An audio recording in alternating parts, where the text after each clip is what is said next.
Bonjour et bienvenue dans la quotidienne de School TV, l'émission qui vous raconte l'éducation au quotidien. Au sommaire aujourd'hui, musique maestro. L'Opéra de Paris et son académie viennent de créer un nouveau programme pour les jeunes. Il est placé sous la direction musicale de Victor Jacob, révélation chef d'orchestre aux Victoires de la musique classique 2023. Il est l'invité du Grand Oral. L'Anti-Sèche de Brandon Warrett. L'Anti-Sèche, vous le savez, c'est la façon dont l'actualité résonne dans les programmes d'histoire et double anniversaire aujourd'hui. Les 120 ans de la naissance et les 80 ans tout pile aujourd'hui de la mort de Jean Zay, mythique ministre de l'Éducation nationale et des Beaux-Arts du Front populaire, assassiné par la milice. L'heure de la récré, toujours avec Brandon, récré culturelle et autres expos, celle que le Centre Georges Pompidou consacre à la bande dessinée. Puis rendez-vous en fin d'émission avec Sandra Ferreira, une fois n'est pas coutume, du gras sur le plateau repas de notre diététicienne et nutritionniste, évidemment du bon gras, cela va sans dire. La quotidienne de School TV, c'est maintenant, c'est parti, Grand Oral. 150 élèves de 11 conservatoires de Paris et de Seine-Saint-Denis ont participé cette année au programme Ado, Ado comme les ados, mais aussi comme apprentissage de l'orchestre. C'est le premier dispositif d'orchestre lyrique de jeunes en France. L'orchestre Rudolf Nureyev était composé de jeunes âgés de 8 à 14 ans. Et puis il y avait aussi l'orchestre Maria Callas pour les élèves de 17 à 25 ans. Le tout sous la baguette du jeune chef Victor Jacob. Musique.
Il fallait être à l'Opéra de Paris dimanche dernier pour voir la version, la fin de tout ça. C'est le début. Bonjour. Bonjour.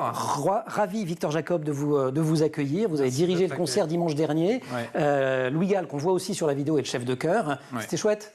C'était un moment merveilleux et surtout l'aboutissement d'une année scolaire d'efforts et d'investissement de tout le monde, que ce soit les équipes ou les jeunes, évidemment. Donc, on est très heureux. Et quand vous entendez, quand vous revoyez ces captations de répète qui datent d'il y a longtemps, vous vous dites « Waouh, on a bien bossé ». Alors oui, parce que là, je crois que les images datent peut-être de la première ou de la deuxième répétition. Ouais. Et j'ai vraiment encore dans l'oreille le concert de dimanche. Et je peux vous dire que le résultat, c'est flagrant. Pour les deux orchestres, puisqu'il y avait un orchestre de plus jeunes, de pré-ados, on va dire, Nureyev, et puis Maria Callas pour les 17-25 ans. Il y a d'autres orchestres de jeunes en France, on en parlera un tout petit peu d'ailleurs, parce qu'il y en a un que vous dirigez parfois, c'est Demos. Mais si je reste sur cet orchestre-là, qui est vraiment une nouveauté créée par l'Académie de l'Opéra de Paris, il y a cette idée de faire jouer et chanter, danser et chanter en fait les jeunes, qui est une idée tout à fait unique en France à ce niveau-là. Alors, pour être bien clair, on est un orchestre. On est principalement un orchestre et notre but est de former, ou plutôt, former au répertoire lyrique et de ballet des instrumentistes. Le chant, qui est donc assuré, la partie chantée par Louis Gall, vous l'avez dit, notre chef de chœur, et la danse qui est assurée, elle, par des danseurs du ballet de l'Opéra de Paris, donc c'est pas quand même des intervenants, c'est des beaux intervenants de grande qualité, voilà, sont des moyens qui permettent de développer l'expression corporelle, se sentir à l'aise dans son corps. Le chant, ça paraît idiot parfois de se dire on va bien chanter donc on va bien jouer, mais c'est si vrai. Moi en répétition ça m'arrive, on joue une note, on ne sait pas trop ce qu'on joue, c'est pas très juste, et puis je dis mais est-ce qu'on peut tous chanter la note qu'on devrait, poser les instruments, chantons. Exactement, chantons simplement cette note ou cette ligne, et une fois que c'est habité, comme la voix c'est l'instrument qu'on a le plus naturellement, il n'y a pas la barrière technique puisqu'on peut faire la très comme tout le monde dans sa douche, et bien une fois qu'on a passé cette étape-là, jouer est beaucoup plus naturel. Et si vous prenez l'exemple du chant, c'est pas par hasard, parce que vous-même vous êtes rentré dans la musique par le chant, mais on le racontera après si vous voulez bien. Je veux juste rebondir sur ce que vous venez de dire. Ce répertoire-là, par exemple, quand on joue en en orchestre pour un ballet. En quoi est-ce différent du fait de jouer, c'est pas une symphonie, un concerto ou quelque chose d'autre? Alors, il y a une première grande différence qui est, on va dire, géographique ou plutôt physique, c'est que lorsqu'on joue du ballet ou de l'opéra, on est dans une fosse. Donc, on est sous la scène, sous le plateau où se passe l'action. Donc, le son ne projette pas de la même manière. Exactement. Sauf que nous, et puis c'est aussi ce qui a été depuis des siècles la tradition, c'est qu'il y a des parties d'opéra ou de ballet orchestral qui sont si belles, si riches et qui méritent la même place que la musique symphonique sur scène. Et donc on décide parfois d'oublier cette fosse et de faire monter les orchestres d'opéra ou de ballet sur scène. Nous, dimanche dernier, c'est ce qu'on a voulu faire. C'était un concert sur la scène de répertoire uniquement extrait de ballet ou d'opéra. 11 conservatoires de Paris et de Seine-Saint-Denis sollicités pour ce dispositif ado, apprentissage de l'orchestre porté par l'Opéra de Paris. Il y a une dimension sociale importante. Comment vous choisissez les enfants? Alors, c'est très important et puis c'est aussi le cœur du projet puisqu'on s'associe à des partenaires extrêmement précieux qui sont différents conservatoires de la région parisienne et de Paris. Je ne peux pas vous les citer précisément, mais voilà, on a beaucoup de partenaires dans toute la région et les élèves sont sélectionnés au sein de ces conservatoires. Et pour les plus jeunes, donc pour l'orchestre Nureyev qui est donc niveau 2e cycle, pour eux, ils sont même préparés dans les conservatoires en petits groupes selon dans quel conservatoire ils sont. Ils vont se réunir pour préparer les tutti, c'est les grandes répétitions, ensemble. Voilà, que je dirige moi à l'Opéra Bastille. Voilà. Mais avant ça, il y a cette pré-étape qui est assurée donc, par nos partenaires et les conservatoires. Pour les plus grands, les CALAS, donc plutôt 3e cycle, fin de 3e cycle, donc on commence à jouer bien. Ça joue plutôt très bien. Hier, ils ont quand même assuré les 3/4 de la suite du Lac des Cygnes, donc autant vous dire avec les solos et tout, je vous raconte pas, c'était pas mal. Dimanche dernier, c'était pas mal. Ouais. Eux ne répètent pas, ils sont sélectionnés par les conservatoires, mais ils sont ensuite coachés, comme on dit en anglais, par les musicien de l'orchestre de l'Opéra de Paris. Voilà, qui est réputé, vous le direz pas, je le dis, pour être quand même un des tout meilleurs, si ce n'est un des tout meilleurs orchestres de la place de Paris au niveau européen. Il y avait des extraits d'Aïda du Rigoletto de Verdi, mais aussi de Grieg d'Handel pour l'orchestre Nureyev, Ce lac des cygnes de Tchaïkovski, vous l'avez cité, ou encore la célébrissime Barcarolle des contes d'Offenbach pour l'orchestre Maria Callas, programme Champagne dimanche dernier à l'Opéra pour la première d'ado. On continue à en parler juste après l'Anti-Sèche, si vous voulez bien, Victor Jacob. Brandon Noiret. Brandon, bonjour. Bonjour Emmanuel. Aujourd'hui, on célèbre un double anniversaire. Il y a les 120 ans de la naissance, mais surtout le jour, vraiment aujourd'hui, 20 juin, le 80e anniversaire de la mort de Jean Zay, assassiné par la milice française. Et vous revenez pour nous sur l'histoire de cet homme qui a joué un rôle extrêmement important dans la vie politique, et notamment, on est sur School TV, sur les questions d'éducation. Un rôle très très important. Il est né le 6 août 1904 à Orléans, dans une famille laïque. Son père est journaliste, Léon, issu d'une famille juive. Sa mère est institutrice, qui est née dans une famille chrétienne donc protestante. Lui, il a un parcours scolaire extrêmement brillant. Il entreprend, donc il passe le baccalauréat, l'un des meilleurs élèves de sa classe. Il entreprend ensuite des études d'avocat. Il entre rapidement en tant que militant au Parti radical socialiste. Ensuite, il travaille un peu avec son papa, qui est journaliste, donc qui tient le Progrès du Loiret. Il écrit dans les colonnes. Après, donc, il s'inscrit donc au barreau d'Orléans. Il reste pas très longtemps parce qu'il est élu député en 1932. 4 ans plus tard, sa vie bascule considérablement, radicalement même, puisque 1936, on a la victoire du Front populaire aux élections législatives. Et lui, il est appelé par Léon Blum, le président du Conseil, en tant que ministre de l'Éducation nationale, le nouveau ministère. C'est pas pour rien, hein, parce qu'on disait jusqu'à peu instruction publique. Exactement, jusqu'en 1932, totalement. Et malgré tous ces gouvernements qui vont changer jusqu'en 1939, et lui, il reste à son poste parce qu'il met toutes ses convictions au service de la République.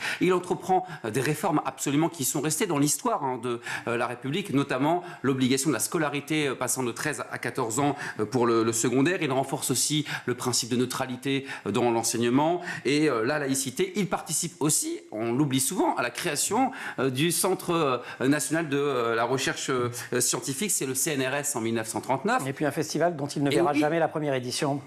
Oui, exactement. Ben voilà, je n'avais pas fait le rapprochement. 1946, première édition en septembre. Et effectivement, il Festival de Cannes. Festival de Cannes pour contrer la Mostra de Venise qui est influencée considérablement par par les régimes fascistes. Voilà, effectivement, ça devait avoir lieu en 1939 et, oui, à cause de la première édition n'a jamais eu lieu. Avec sa présence dans le gouvernement, Jean Zay, il attire aussi les haines. Alors il y a les haines des personnes qui lui reprochent d'avoir soutenu les accords de Munich, il y a la haine antisémite qui régnait en France, donc c'est un personnage qui est très très ciblé, très très menacé en fait. Mais totalement. Je le sais, disait d'ailleurs Céline à propos de lui pour faire un jeu de mots totalement débile sur son nom de famille. Donc dès le début de la guerre, lui, il démissionne de son poste de ministre pour s'engager dans l'armée française. 21 juin 1940, à la veille de l'armistice, eh bien, il embarque à Bordeaux avec PMF notamment sur exactement le Massilia, vous savez, ce paquebot très célèbre parce qu'il quitte la France pour rejoindre notamment Casablanca. Il est arrêté dans le port de Casablanca. PMF, Jean Zay sont arrêtés pour désertion devant l'ennemi et jugés devant un tribunal militaire à Riom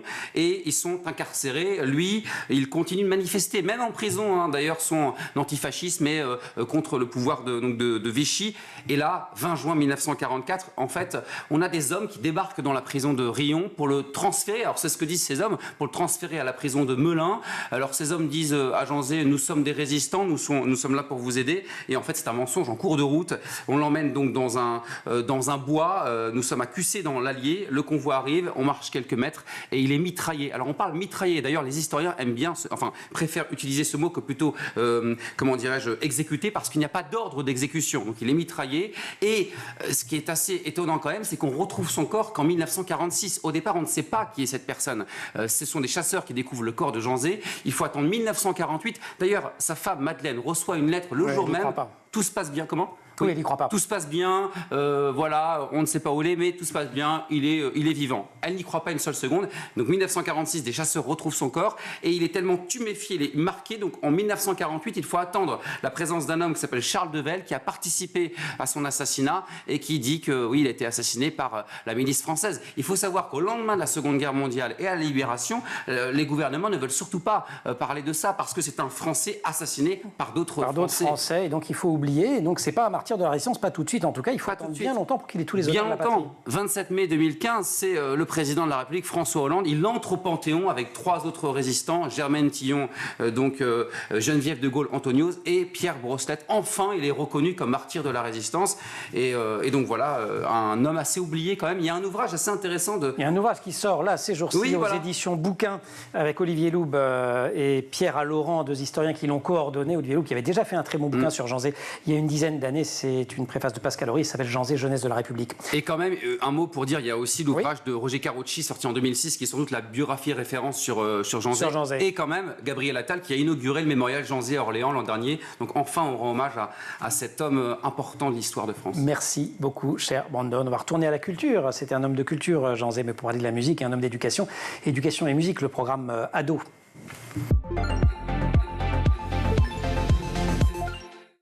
Victor Jacob, révélation chef d'orchestre aux Victoires de la musique 2023, invité de notre grand oral pour faire le bilan de ce nouveau dispositif pédagogique lancé par l'Opéra de Paris, le programme ADO, apprentissage de l'orchestre. Vous, jeune chef, qu'est-ce qui vous dirigez des orchestres professionnels, des orchestres de niveau international?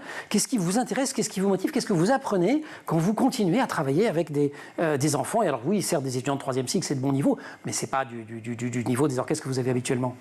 Alors, c'est très riche à plusieurs niveaux. Le premier niveau, d'un point de vue tout à fait égoïste, on peut dire, c'est que moi, ça me permet de parfois découvrir des œuvres avec eux ou d'apprendre ensemble et de se dire, voilà, moi, avec eux, je vais pouvoir découvrir tel répertoire, peut-être que je n'ai jamais fait, etc.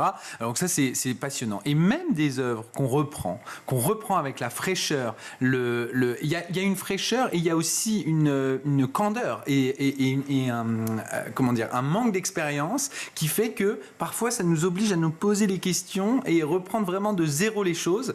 Et donc ça veut dire que même vous, à votre niveau, musicalement, vous en retirez quelque chose. Oui, alors, en fait, on a je trouve quelque chose qui peut être assez dangereux dans nos métiers. On joue des musiques qui ont plusieurs centaines d'années. Et il y a toute une tradition qui s'est construite autour de beaucoup de pièces, surtout les pièces les plus connues, parce qu'il y a eu des enregistrements à certaines ce qu'on appelle époques, les enregistrements de référence. Tout le monde les a dans l'oreille. Absolument. Ouais. Et puis qui parfois prenait certaines libertés parce qu'à des époques, on s'est dit, non, telle musique, il faut la jouer plus comme ci, plus comme ça. Et ça crée une espèce de tradition qui parfois est très bonne de remettre à plat. Et avec les enfants, c'est vraiment quelque chose qu'on peut faire avec les enfants ou les moins expérimentés, les plus jeunes. Ça, c'est génial. Alors, on va revenir à votre parcours, parce que vous n'avez pas grandi dans une famille de mélomanes. Votre rencontre avec la musique, elle se fait grâce à votre marraine. Alors, oui, c'est vrai. En fait, mes parents étaient, on va dire, mélomanes, mais pas du tout musicien, en tout classique, cas. Oui, je me pas suis mal musicien, exprimé. exactement. Oui, voilà. Mon père avait joué un peu de sitar ou de guitare quand il était jeune, mais ils étaient quand même inscrits dans cette chorale qui chantait de la chanson française, ça s'appelle Les Voisins du Dessus. C'est une chorale qui existe encore, une chorale parisienne dirigée par mon ami Jean-Marie Lot, que je recommande, voilà, avec des chanteurs qui ne lisent pas la musique, qui viennent juste là pour chanter des chansons. Et c'est vrai que je chantonnais avec eux, j'aimais ça, j'aimais la scène, parfois je participais au spectacle. Et un jour, ma marraine de cœur me dit à mes parents, elle est institutrice, moi je suis fils unique, donc mes parents n'avaient pas de point de comparaison, et elle leur dit, mais vous savez quand même, sa voix est assez exceptionnelle, il a une vraie justesse, etc. Et elle les a un peu poussés, et moi aussi, à ce qu'on m'inscrive dans ce chœur absolument magnifique qui est la Maîtrise de Radio France. On rencontre une autre grande institution de la musique à Paris, c'est pas l'opéra, c'est Radio France. Absolument, et sa Maîtrise. j'ai eu la chance d'y grandir. Et là, vous chantez quoi? Alors là, on chante vraiment... Non, mais pour rentrer. Ah, pour chanter quoi? Vous me voyez venir. Ouais, je vois très bien. Ben moi, comme je vous disais, la musique classique, c'était pas du tout mon truc avant. Et j'ai chanté Le Temps des cathédrales, extrait de Notre-Dame de Paris. Voilà, de Plamondon et Cocciante. Et c'est parce que c'est ce que vous écoutiez, c'est parce que vous connaissez, il y avait ce rapport à la musique. Et donc les musiques populaires au sens large du terme, j'imagine, eu égard à votre parcours, que vous êtes pour une ouverture totale. Ah, bah, bien sûr. N'importe quelle entrée dans la musique est une belle entrée dans la musique. De toute façon, la musique, c'est la musique. Il n'y a pas de bonne ou de mauvaise musique. Il y a des choses plus ou moins intéressantes, des morceaux sur lesquels on peut passer un mois à les étudier et d'autres 1 heure. C'est en ça, je pense, musique qu'on plus ou moins reconnaît... savante, Voilà, plus ou moins exactement. écrite. C'est en ça qu'on reconnaît les musiques exactement savantes, comme vous le dites, ou plus populaires. Mais voilà, une musique est une musique. Et vous voyez, moi, je suis venu avec ma voix et mon morceau de Notre-Dame de Paris pour rentrer. Et je suis rentré, on va dire, haut la main, enfin voilà, tranquillement.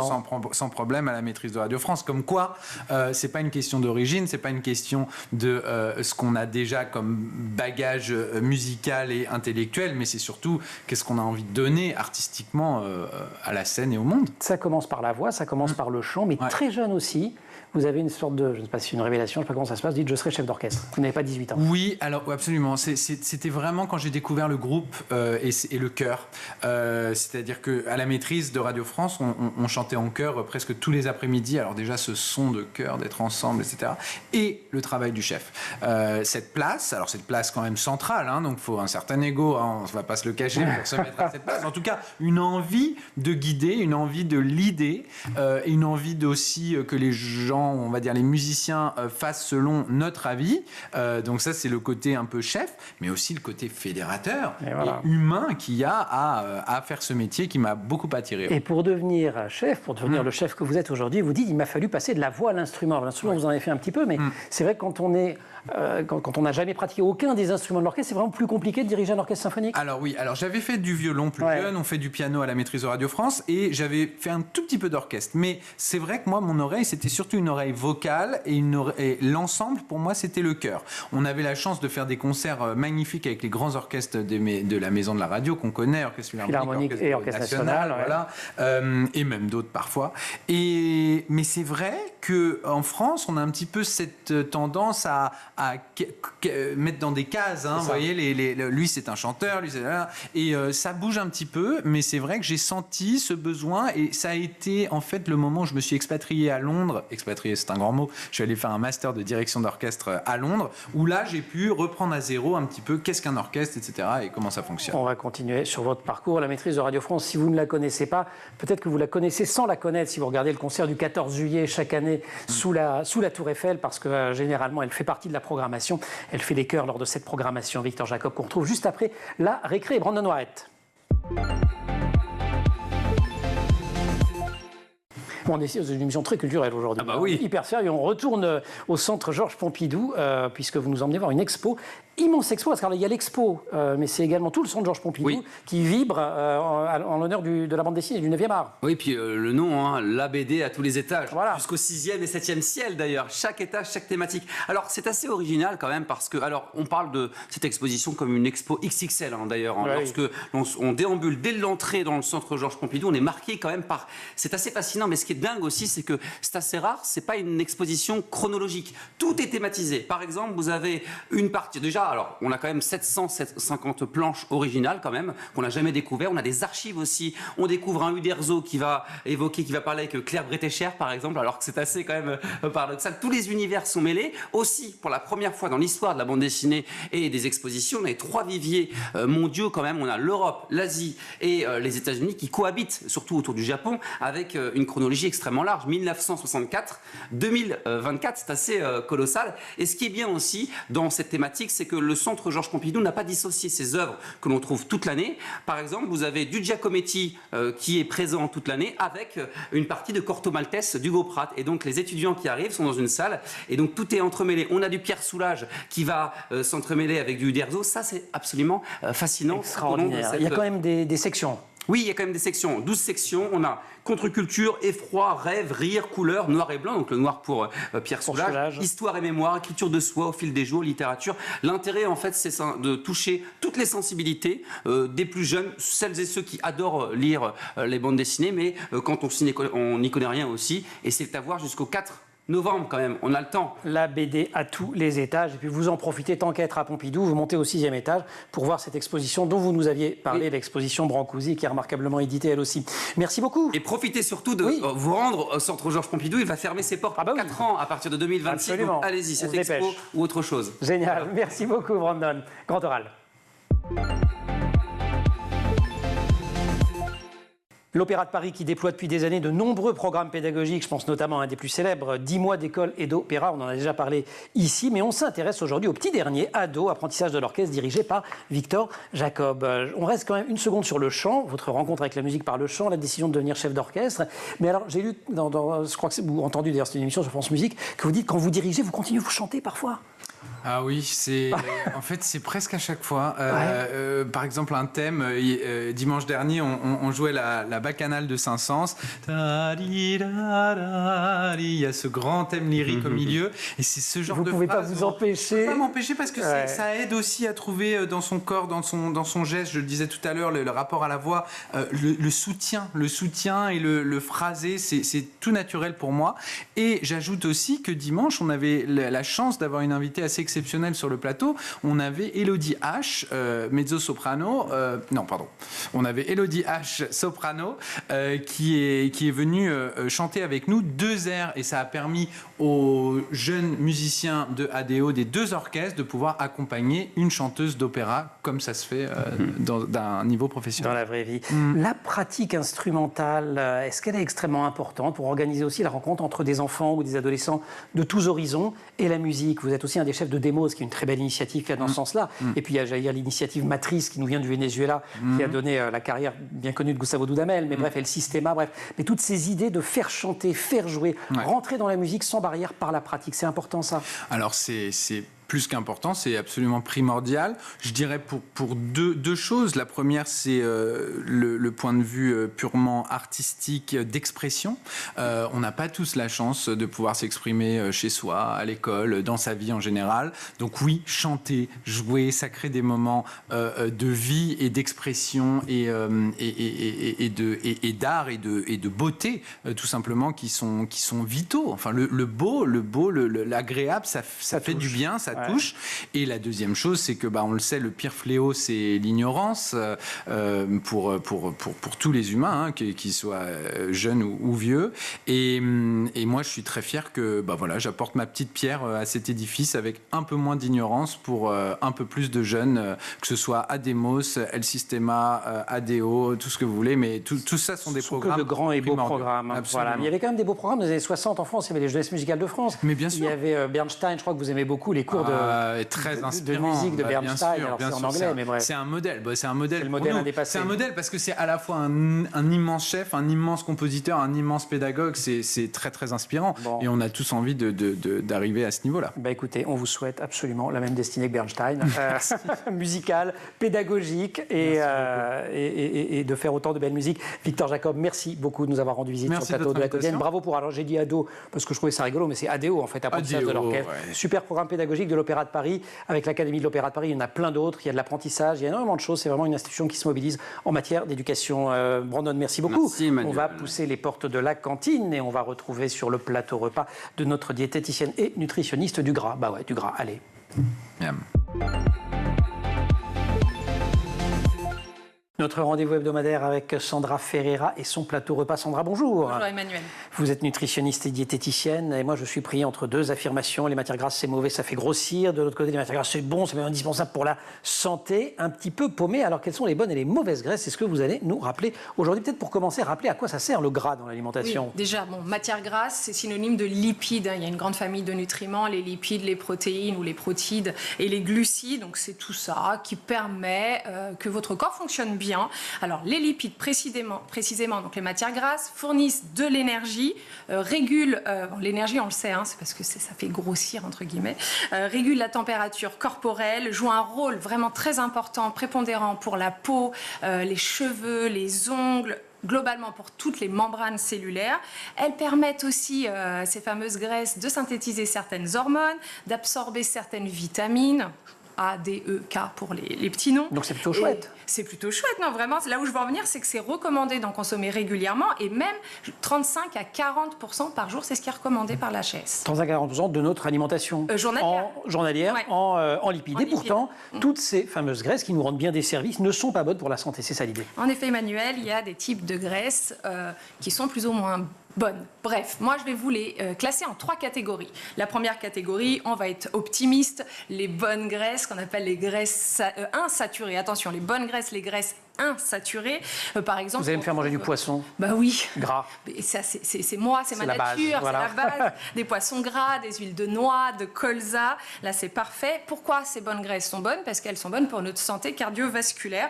Ce sont les fameux oméga 3 ou oméga de manière générale qu'on entend un peu partout. Donc ça, ce sont les graisses insaturées. Et c'est chouette, mais il y a les graisses saturées. Elles sont saturées, c'est pas bon. C'est le mauvais gras. C'est le mauvais gras. Ça a tendance à se fixer sur la paroi des artères. Non pas qu'il ne faut pas en manger du tout, mais on fait attention. Là, on va les retrouver dans les graisses d'origine animale. Alors, comme les viandes grasses, tout ce qui va se trouver autour des côtes, une côte de porc, par exemple, une côte de bœuf, mais aussi la charcuterie, les pâtés de viande, les saucisses, le fromage. Je suis en train de faire pleurer Emmanuel. Les crèmes, le beurre et l'huile de palme.